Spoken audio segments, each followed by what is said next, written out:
Vanessa for Crafty Gemini Creates, and I'm back with another tutorial. Today I'm going to teach you how to make these really cute little pumpkins. I think they work great as a little decoration, or you can even use them as a pincushion. So let's go over what we're going to need. For fabric, I'm using these really cool Sandscape tiles by Northcott Fabrics, and the color collection is called Sunglow Coral, and you can see that you have so many different shades of oranges and yellows that would work great for pumpkins. But if we look at the back of the stack here, you can see that there's some really rich reds, and I think this would be really cute, made up the exact same way, but make it look like an apple instead, maybe to give to your child's teacher. That would look really fun. So aside from the fabric itself, we're going to be working with some felt, okay? And we're going to use a brown and a green color here. And you can tell that that's just going to be for the tops, the bottoms, and the little leaf that we'll be working on. Aside from that, you're going to need some polyfill or fiberfill, something to use to stuff inside the project, and we'll get to that a little later. So let's get started with cutting out our fabrics. I designed this little template piece here, which works out perfectly if you want to make one this size. Remember that there's a link in the description box below. Click on it, download your PDF template, and you'll be able to get your own template that you can trace and cut out. Whenever I cut multiple pieces of a shape, I like to trace it onto an actual cardstock, manila folder, something just a little bit stiffer so it doesn't distort as easily. So I have that one here. I've taken two of my Sandscape tiles and layered them up, and you can play around with it, switch up the colors. If you want it to look like this, like a dark light, you're just going to need 2 squares of contrasting colors from your stack. So I have these two here, and I'm just going to layer one on top of the other to make things, or make cutting a little bit easier. Take your template and lay it in place. And whenever I'm cutting around curves and I'm going to use a rotary cutter, I just prefer to use a smaller blade. So you can use a small rotary cutter, or you can also use just a pair of scissors would work fine as well. So you're going to go carefully around your template piece and cut them out, okay? And when you do that, you're cutting out 2 at a time. Once you cut them out, you're going to have 2, and you're going to repeat that 3 more times out of the same tiles setup that you have here. You're going to want to end up with 6, and 6 is how many you need for 1 pumpkin, okay? So after you have your 6, line them up like how I have it here in coordinating or contrasting order, right? A light, dark, like this. And we're going to start off with 2. So let me show you how I'm going to piece these together to get them to start getting sewn up into the shape we need for the pumpkin. So let's head over here to our ironing board. I have my iron nice and hot. I'm going to use the glue baste it, and what I do is I baste the seam that I'm about to sew. If you're a beginner or you're not too confident in sewing curves, this is going to be a great method for you because it's going to hold the fabric nice and steady in place for you to sew. So just run a really small bead, and notice I'm not going all the way to the ends. I'm starting about 1/2 of an inch down from the tip on this end, and I'm gluing to about 1/2 of an inch away from the tip on this edge too. So I'm going to lay these pretty sides touching with the matching curved edge here, right where I want to sew. Tap that into place, and then we're going to set it with a hot iron. And then I like to go to my sewing machine and stitch it into place. Now for sewing it, we are going to start sewing right here, the same that we did with the glue. On one end, you're going to start sewing about 1/2 of an inch down from the tip. And what I want you to do is backstitch quite a few times when you're starting and ending. The deal for this is that once you flip it out and we stuff it, you want it to be nice and stiff. It's stuffed really hard, and you're going to be putting a lot of stress on those seams. So a few different things to keep in mind. One is definitely backstitch a few times when you start and stop. Another thing is I want you to lower the stitch length on your stitches so that it can be nice and tighter, and because it's going to be stressed, it's not just going to pop on you. If you can use a stronger or thicker cotton or polyester thread and lower that stitch length, that's probably going to be your best bet.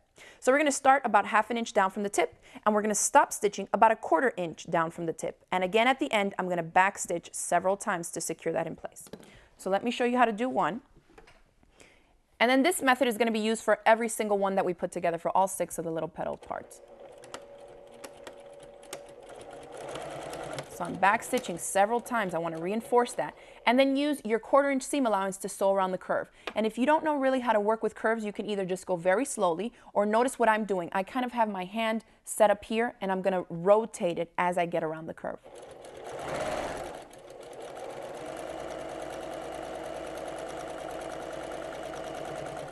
When I get to the end, I'm back stitching again several times, and then we'll cut our thread.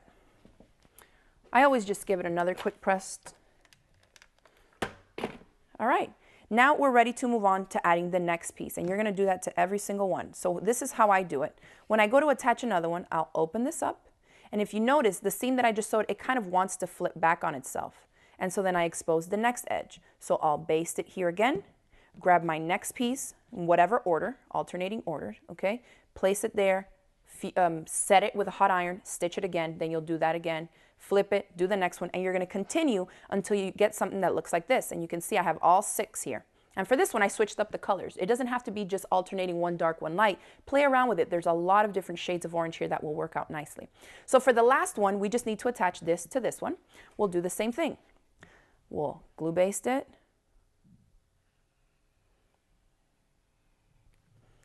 Flip this one right onto that one and set it in place with that iron. And I'm going to sew this one up real quick. Well, I'll just leave it like that. I think you guys can get the idea. So you can see what you're going to end up with, okay? So after you do that, here's the finished thing, how it looks. And what I like to do is go back with a pair of pinking shears and just pink all the seam allowances. Because it's cut on the curve, there's several, kind of not full bias, but it's a stretchy edge. And so this is going to allow it to fill out better once we stuff it with the fiber fill. So just pink all your seam allowances, and this is what you end up with. If you started 1/2 inch down from the tip on one end and ended 1/4 inch down from the other, you'll notice that you have 2 openings on either end. One is the small one and one is the larger one. For the larger one, this is going to be the top of the pumpkin. So I'm going to reach in here, and I'm going to come through to the other end, and I'm just going to flip it right side out. And take your time. Because you backstitch several times at the beginning and at the ends, you should not run the risk of ripping your stitches out. So you can kind of tug on it and pull. But definitely remember to shorten that stitch length. That's really going to help you too. All right, so here is the unstuffed pumpkin. It looks a little crazy, but trust me, it fills out super nicely. All right, so from the bigger opening, it's not that big, but that's when you're going to want to start filling it with your fiber fill. And I'm using Fairfield's Polyfill. It's a fiber fill product. Super easy to use. It really compacts really nicely, and you'd be surprised how much of this stuff will actually fit in here. So what I do to begin with is I kind of just take a little chunk of it and I put it over the opening and just push it with my thumb to get it in there first. Just like that. And so just continue to do that until you fill it up, and then you'll end up with something that looks like this. Amazing, right? So after we have this, all we need to do is finish the top and the bottom. On the bottom, you can see you have a smaller opening, and on the top we have the larger one. So on the bottom, what I like to do is kind of, if you want it to lay flat, just kind of scrunch it into place because the fiber fill will really adjust nicely to it. We're going to use our felt now. So let me move this out of the way and this too so you guys can see what I'm doing. For the felt, we are going to cut out a piece to cover the bottom. Now, depending on how big your opening is, this is not going to matter if you have one that looks bigger than mine here. You're just going to cut out a circle piece of the felt, and you're just going to place it right on top. What I do is, where's my thread? I dropped it, sorry. I just grab a hand sewing needle and coordinating thread that matches the piece of felt that you're using. That's going to be the easiest. And then you can just do your stitches, kind of like the invisible stitches that we do when we're hand sewing our quilt binding into place. If you're not familiar with that stitch, you can also just do a whip stitch. And it doesn't really matter what you grab. You just want to go into the fabric and up into the felt to secure it into place. Real simple. Once you have the bottom part done, you're going to do the similar thing to the top. For this part, I really like this because you can just grab any piece of felt and kind of just freehand cut a topping part here. It doesn't have to be a perfect circle because every pumpkin is different, right? So you can see on these samples how different the top part is. This one kind of looks like a loose flower shape, and this one is kind of more freeform. So do whatever you want to do for this part. Just make sure that it's big enough to cover your opening. And you're going to do the same thing, hand stitch it into place. After you have that done, you're ready to move on to making the little stem. And I tried to come up with a really cute technique that I think is super simple and still gives you this really cute stem that pops up without any kind of crazy techniques. It's very easy. We're starting off with a piece of the brown felt that measures just 1.5 inches this way by 3 inches. You're going to fold it in half. And I want you to start stitching using a 1/4 inch seam allowance. You're going to start here at the fold, backstitch several times to secure it. And as you stitch down, I want you to stop right about here, about 1/2 inch up from the open cut edge, okay? And backstitch several times there as well. You're going to repeat that on both sides.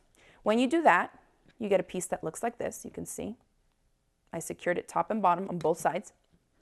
Then I'll take a pair of scissors and I will trim away the excess seam allowance. Just like that. So you end up with a little piece that looks like this. And at that point, you are now ready to flip it right side out. So flip it, take your time, use your pinky because it's kind of a small piece. And when you do, just poke out the corners and you end up with a really cute little stem. At that point, I just grab a little tiny ball of the polyfill and kind of push it in with my pinky. And that just gives it a little more extra body and gets it to stand up just like that. After that, you probably guessed it, you're going to lay it right in the middle and doing the same whip stitches or invisible stitches, you're going to stitch around there to secure it in place. And then the last thing we need to do is the little leaf. And this is fun because you can freeform it. My leaves on these two little guys here are completely different. I kind of just go in and out with my scissors. And then you can see in these samples, you just stitch right down the middle, back stitching, and then kind of just come back and do some stitches out into the little parts that protrude out from the leaf, just like you see on these two samples. And I like to cut it out so that it's 2 layers of the fleece. So just layer up your fleece and you can cut them out together like this. It just adds, I think, more texture and more dimension and just gives it a better look. Then you just place it anywhere that you want to on the top of your pumpkin. And notice, I haven't stitched down the entire leaf. You basically just want to put 3 or 4 stitches and tack it into place just on one section. And once you're done with those hand stitching parts, you're all done with your pumpkin. So that's it for this tutorial. I hope you enjoyed it and that you'll give it a try this fall. If you liked the video, hit it with the thumbs up below. Remember to share it across the different social media sites and don't forget to click the subscribe button so you won't miss out on any of my future videos. Thanks again for watching and I'll see you next time.